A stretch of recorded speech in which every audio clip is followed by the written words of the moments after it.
എറണാകുളം ആലുവയിൽ 13-കാരനെ കാണാതായി. തായ്ക്കാട്ടുകര കോടഞ്ചേരി വീട്ടിൽ സാദത്തിന്റെ മകൻ അൽത്താഫ് അമീനെയാണ് കാണാതായത്. ചൊവ്വാഴ്ച രാത്രി മുതലാണ് കുട്ടിയെ കാണാതായത്. ആലുവ SNDP സ്കൂൾ വിദ്യാർത്ഥിയാണ്. വിവരങ്ങളുമായി രേഷ്മ ബാബു ചേരുന്നു. രേഷ്മ, 13 വയസ്സുള്ള വിദ്യാർത്ഥിയെ കാണാതായിരിക്കുന്നു.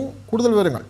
വിനോദ്, ആലുവ SNDP സ്കൂൾ വിദ്യാർത്ഥിയായിട്ടുള്ള 13 വയസ്സുകാരനായ അൽത്താഫ് അമീനെയാണ് കാണാതായിട്ടുള്ളത്. ചൊവ്വാഴ്ച രാത്രി മുതൽ കുട്ടിയെ കാണാതായി എന്നാണ് പരാതി. നിലവിൽ പരാതിന്മേൽ ആലുവ ഈസ്റ്റ് പോലീസ് കേസെടുത്ത് അന്വേഷണം ആരംഭിച്ചിട്ടുണ്ട്.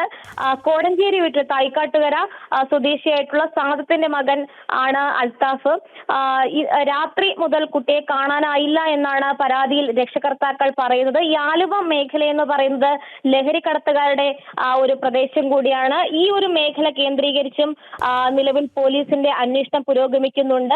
ഏതെങ്കിലും തരത്തിൽ കുട്ടിക്ക് അപരിചിതരുമായിട്ട് ബന്ധമുണ്ടായിരുന്നോ, ലഹരി സംഘങ്ങളുമായിട്ടോ അല്ലെങ്കിൽ അവരുടെ പിടിയിലെങ്ങാനും കുട്ടി അകപ്പെട്ടോ, ഇതടക്കമുള്ള കാര്യങ്ങൾ ചേർത്ത് കൊണ്ട് പോലീസ് അന്വേഷണം വ്യാപിപ്പിച്ചിരിക്കുകയാണ്. എന്തായാലും കുട്ടിയെ കാണാതായിട്ട് ഏകദേശം 24 മണിക്കൂർ പിന്നിട്ടിരിക്കുകയാണ്. എന്തായാലും സമഗ്രമായിട്ടുള്ള ഒരു അന്വേഷണത്തിലേക്ക് പോലീസ് കടക്കുന്നുണ്ടെന്നാണ് വിവരം.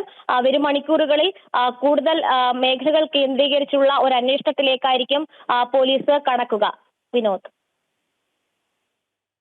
അതെ, 13 വയസ്സുള്ള ഒരു വിദ്യാർത്ഥിയെ കാണാതായിരിക്കുന്നു. എന്തായാലും ലഹരി മാഫിയകളൊക്കെ സജീവമായ ഈ പ്രദേശത്ത് നിന്നാണ് വിദ്യാർത്ഥിയെ കാണാതായത്. അന്വേഷണം തുടരുകയാണ്. വിവരങ്ങൾ നൽകുകയായിരുന്നു രേഷ്മ ബാബു.